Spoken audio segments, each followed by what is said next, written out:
Here's an 850-page book which is stuffed with information about free chemical radicals and how peroxides interface with your lipofuscins, I think. Hardly the stuff, is that right? Hardly the stuff from which bestsellers are made, but this is a best-selling book. And our next guests have indeed written, as we said, a bestseller. Let us introduce you to Sandy Shaw and Durk Pearson, who have written Life Extension, a Practical Scientific Approach. And here they are. And now, if you just tuned in, you might think this is World Championship Wrestling. But it isn't. Well, who am I then? The referee. Oh, thank you. Very good. But this is your standard outfit to... Well, for bending horseshoes.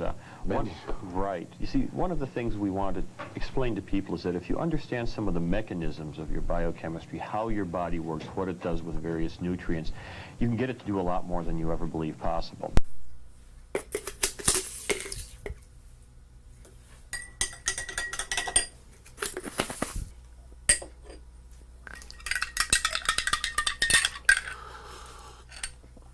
Well, here's to protecting amino acids from FDA authoritarianism. And vitamins and minerals, too. Right.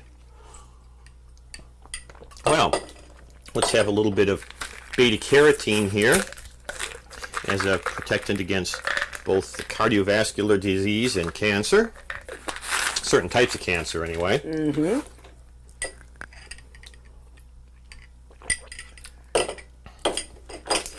A little bit of extra niacin that helps really control my genetic hyperlipidemia. Gives us a real good lipid panel. Well, of course, people taking high-dose niacin should check with their doctor, because not everybody can withstand those sort of doses. Gram per meal, that really lowers lipids. And our own formulation of antioxidant vitamins and minerals. Mm-hmm. Really the core of our life extension program. Mm-hmm. Freedom of choice. This is a nutrient drink mix that contains the nutrients choline and vitamin B5. These nutrients can be used by the brain to make acetylcholine, a natural substance that's very important for things like verbal memory, for focus and concentration. Yeah, we take these supplements every day in the morning when we get up, and we take some more if we have a writing assignment or an interview like this. What I have in here is another nutrient supplement. It's one with the essential nutrient amino acid phenylalanine in there, plus cofactor vitamins like B6, folic acid, and the mineral copper. These can be used to convert some of that phenylalanine into dopamine and noradrenaline, a couple of very important natural compounds made in the brain that nerves use to send signals to other nerves. That's why they're called neurotransmitters. Nerves transmit signals to each other using these. The noradrenaline is a natural upper. It's the brain's version of adrenaline. Helps keep me bright-eyed and bushy-tailed through all these takes. Also, we were taking some other nutrient supplements, a supplement containing a lot of beta-carotene. Beta-carotene reduces the risk of certain types of cancers, such as lung cancer, possibly cancers of the gut. There's also some recent evidence that it can help provide protection from cardiovascular disease. In addition, we took some extra niacin. The reason we do that is to keep our lipid panels down. We both eat a lot of meat. We eat meat with every meal. And I have a genetic hyperlipidemia. I would be in a disaster zone for cardiovascular disease, which killed my grandfather and killed my father. And I'd have to be on a low-fat Pritikin diet. Well, the diets that we eat, I have a sensible amount of fat, around 30% in them. However, in order to keep the lipids down, we take a gram of niacin with each meal. Now, don't try this at home without asking your doctor about it first, because about 1 person in 10, their liver cannot handle those sorts of doses of niacin. For people who can, and who do need to lower their triglycerides or their LDL serum cholesterol, that's the dangerous type of cholesterol, niacin is one of the most effective things known. We also take vitamins E and C.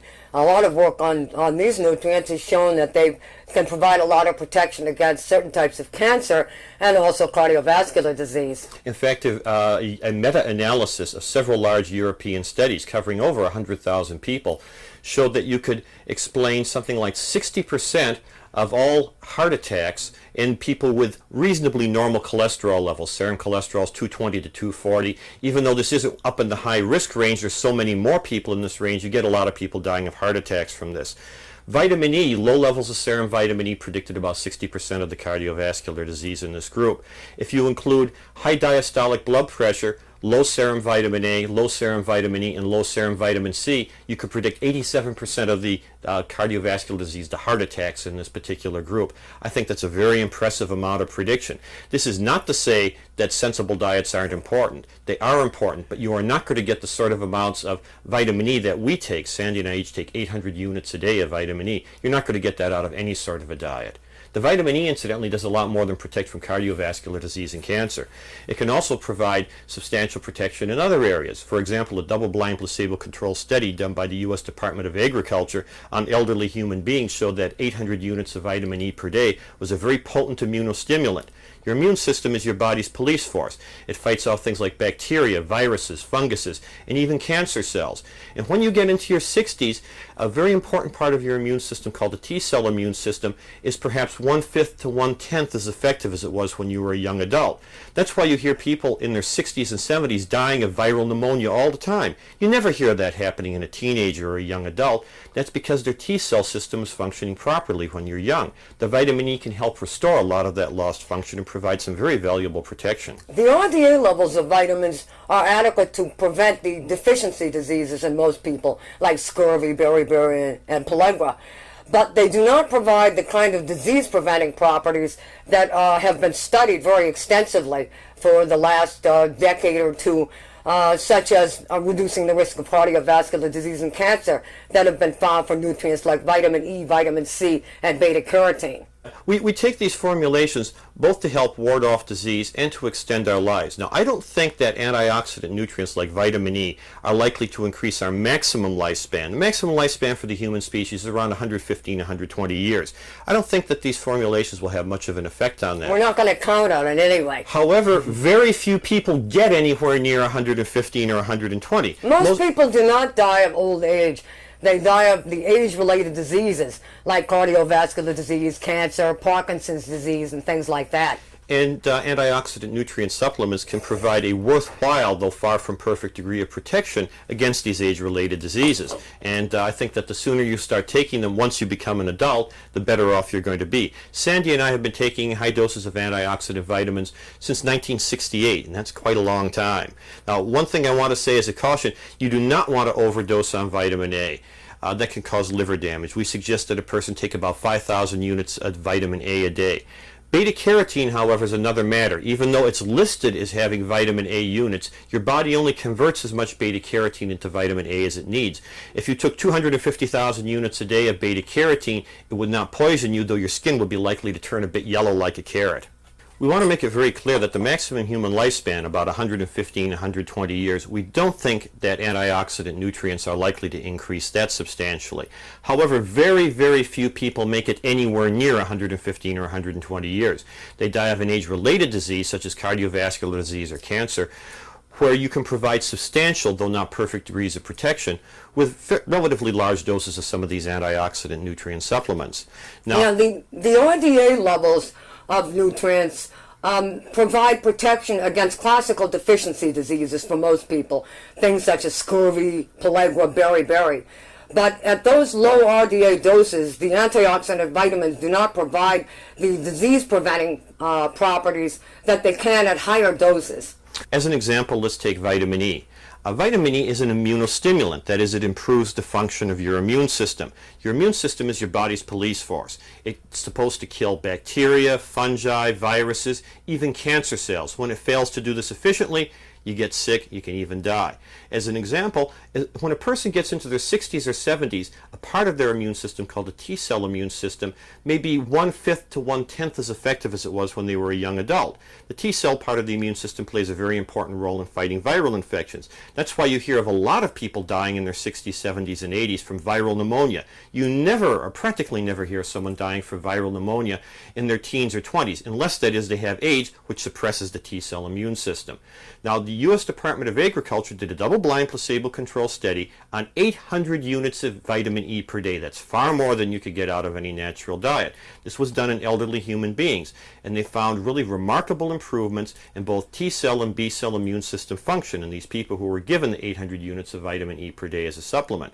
Now, vitamin E can be taken in these large doses without a problem. That is, far larger than the RDA. In the case of vitamin A and vitamin D, though, you really don't want to take them in doses much larger than the RDA. We suggest about 5,000 units a day of vitamin A as being reasonable. Too much of it can damage your liver. Also, you don't want to take larger amounts than the RDAs of the minerals. The RDA levels on the minerals are quite adequate. Except perhaps for the case of zinc, they might be a little bit low there. Also, unless your doctor has diagnosed you as having an iron deficiency condition, do not take an iron supplement. Epidemiological data on males indicates that higher levels of iron in their body result in a higher incidence of cancer. Also, higher levels of iron in the body can help promote the growth of bacteria and other unfriendly invaders, because one of the ways that your body protects itself from bacterial infections is by trying to gobble up all the iron to keep it away from the bacteria who need it. So unless a person has an iron deficiency that has been diagnosed by a doctor, don't take an iron supplement. Most cases of anemia are not caused by iron deficiency. They're caused by a deficiency of either B12 or folic acid, a couple of vitamins. Men have been searching for the fountain of youth, and through years of scientific research, our first two guests believe they have found the way for people to add quality years to their lives. Authors of the bestseller Life Extension, here are Durk Pearson and Sandy Shaw. Welcome. Glad to be here. Delighted to be here. Is it possible when you're, say, past 40 to think about something like this, or must you be younger? Absolutely. The aging processes that take place start affecting us very young. In fact, certain types of aging damage have been found in unborn fetuses. But after about puberty, the aging processes really start in earnest. And this is something that we all have to contend with. But the mechanisms of aging, that is the sort of the biochemistry that takes place in our brains and our bodies that causes this aging damage to occur, is something that can be combated. And the fact is that researchers have been able to double the lifespan of experimental animals. In particular, it's possible to start with animals that are relatively old and cause some pretty remarkable degrees of rejuvenation. Now, we're not talking about totally eliminating all the effects of aging. However, it is possible to deal with some of the more important areas. For example, if you take a group of mice where already half of them have died of old age and treat them with a prescription drug called Diener, you extend the remaining life expectancy by about 50% with that one material alone.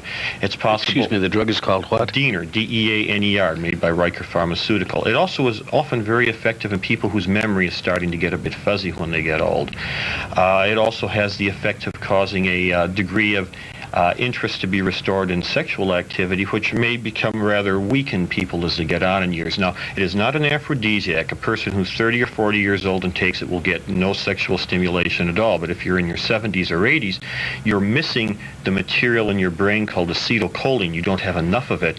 And this is involved not only in memory and in speech, but it's involved in sexual interest as well. It's like that old joke about the old fellow that chases the young girl, finally catches her, and forgets what he chased her for. Right. The Diener would have helped him on that. So was choline and B5. Actually, it's been found in experimental animals and monkeys that are quite like people that frequent changes of sexual partners stimulates the production of sex hormones, and in other ways actually rejuvenates certain hormonal balances in the animal's brain, making them behave more like young animals. Now, in this case, they don't really live longer, but they do have a higher quality of life. How about wrinkling and sagging and that sort of thing? There's a lot that can be done about that.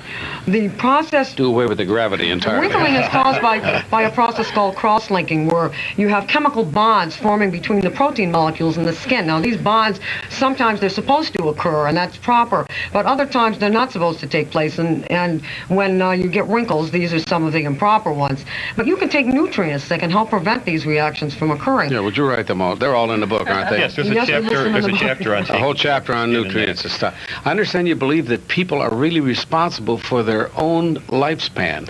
Oh yes, there is no way you can go to a doctor after mistreating your body by years of heavy smoking and drinking and not taking the right nutrients and say, "Doc, give me a triple cardiac bypass and fix me up as good as new." Now, the doctor can do a superb job on that triple cardiac bypass, but if you don't change your ways, you'll be back in surgery a year later with that bypass plugged up, and the doctor will be quite rightly mad as heck at you. But you will admit that some people, whether it be genes or whatever, have constitutions of, like, elephants. I mean, oh, yes. Look, Jackie Gleason, I'm not dropping names, but I know this man. He has lived 2 lifetimes. He has had the triple bypass or the quadruple bypass. He still smokes 4 packs of cigarettes a day and drinks straight scotch, you know. And People that are able to do that sort of thing they're very lucky to have very high levels of protective enzymes in their bodies. People that are not quite so lucky, don't have such long-lived ancestors, can still do something about this. If you don't have this lucky inheritance, you can use nutrients that give the same sort of protection as the protective enzymes do. Antioxidant nutrients like vitamin E, C, B1, B5, B6, minerals like zinc and selenium, for example. I take zinc. Is that good? Yes, it is. Of course, too much of anything can be dangerous, but many people in this society are deficient in zinc, and in particular, it's been found that in old animals, giving them nutritional supplements of zinc salts results in a considerable improvement in their immune system. Now, the immune system is your body's police force. It fights bacteria, viruses, parasites, and also, very important, atherosclerotic plaques and cancer. P.B. Medawar, the Nobel Prize-winning tumor biologist, has said that everybody gets cancer thousands, perhaps even millions of times during their life. Getting cancer is perfectly normal. Normally, though, certain white cells in your body detect these cancerous cells and kill them before they're able to multiply. So you never realize you had cancer and cured yourself of it. When you get older, the part of your immune system that does this, called the T-cell system, it starts breaking down. And at the age of 60, it's perhaps 1/5 as efficient as it was when you were a young adult. In both animals and human beings, it's possible to cause a very remarkable restoration in that immune function simply with nutrients that you can get at the drugstore or a health food store without a prescription. Nutrients like vitamin E and vitamin C, amino acids like arginine and ornithine. Excuse me, we have to pause. We're coming right back. We're going to continue with this subject right after this.